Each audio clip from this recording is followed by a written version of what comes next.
अस्सलाम वालेकुम स्टूडेंट, आज हम स्टार्ट लेने लगे हैं एक्सरसाइज 1.1 के क्वेश्चन नंबर 2 से। क्वेश्चन नंबर 1 हम ऑलरेडी कवर अप कर चुके हैं अपनी प्रीवियस वीडियो में, तो स्टार्ट लेते हैं क्वेश्चन नंबर 2 से।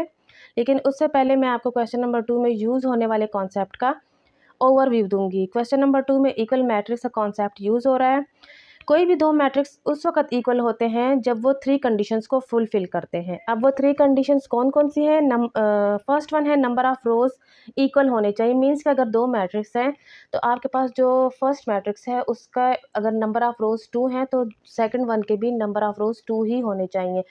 और सेकंड कंडीशन है कि नंबर ऑफ़ कॉलम इक्वल होने चाहिए। तो अगर एक फर्स्ट वाले में नंबर ऑफ़ कॉलम 3 यूज़ हो रहे हैं तो सेकंड वन में भी 3 ही होने चाहिए। और थर्ड वन है सेम नंबर होने चाहिए। मीन्स ये आफ्टर सोल्यूशन आपने देखना है कि उनके नंबर सेम हैं या नहीं।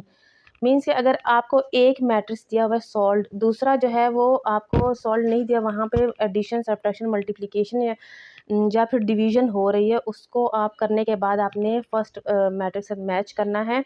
तो अगर वो सेम नंबर आ रहे हैं तो इट्स मीन कि वो मैट्रिक्स इक्वल है। ये थ्री कंडीशन अगर फुलफिल हो रही हैं तो मैट्रिक्स इक्वल होगा। अगर इनमें से एक भी जो है वो सेटिस्फाइड नहीं हो रही तो वो मैट्रिक्स इक्वल नहीं होगा। तो क्वेश्चन नंबर 2 की तरफ चलते हैं। अब आप देख सकते हैं इसमें आपको डिफरेंट मैट्रिसेस दिए हुए हैं। तो आपने बताना है कि कौन सा मैट्रिक्स को किस दूसरे के इक्वल है। तो इसमें आप देख सकते हैं फर्स्ट मैट्रिक्स ए दिया हुआ है 3। तो इसमें अब देख लें आपके कौन सा ऐसा मैट्रिक्स है जिसमें 3 नंबर आ रहा है और उसका single row and single column है। तो इसमें देख सकते हैं आप सी वाला जो है वो उसका आफ्टर सोल्यूशन 5 - 2 से 3 ही आता है। तो इट्स मीन के ए जो मैट्रिक्स इक्वल है सी के।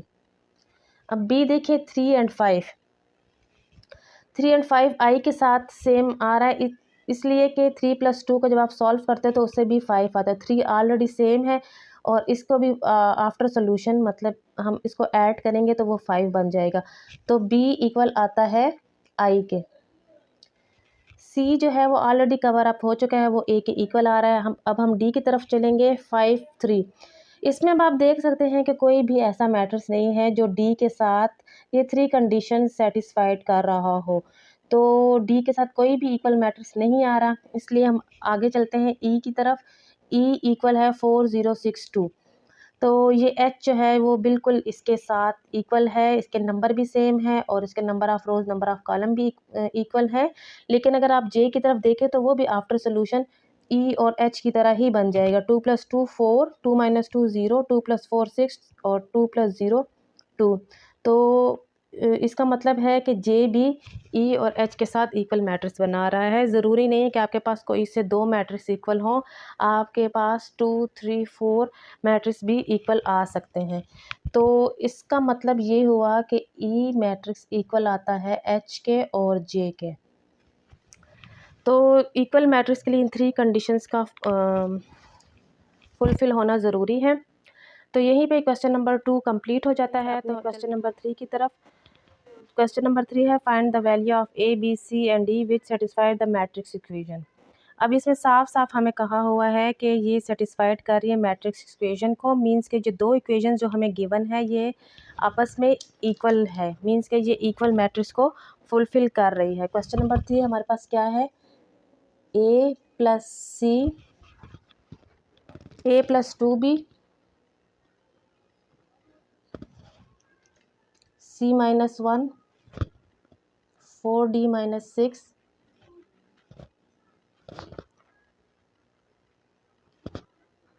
0 - 7, 3 2d।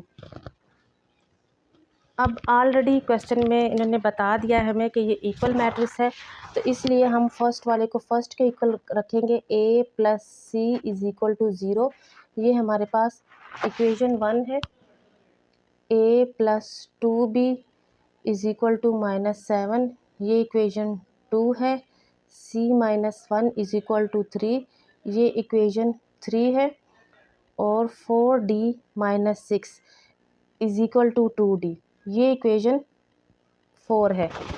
अब आपने इन इक्वेशंस को कैसे सॉल्व करना है? सबसे पहले आपने इसमें वो वाली इक्वेशन पिक करनी है जिसके सेम वेरिएबल्स हो या फिर सिंगल वेरिएबल हो। अब फर्स्ट इक्वेशन में आप देख सकते हैं कि यहाँ पर हमें 2 दिए हुए हैं वेरिएबल्स। इसको हम सॉल्व नहीं कर सकते जब तक किसी एक वेरिएबल की वैल्यू हमें पता ना चल जाए।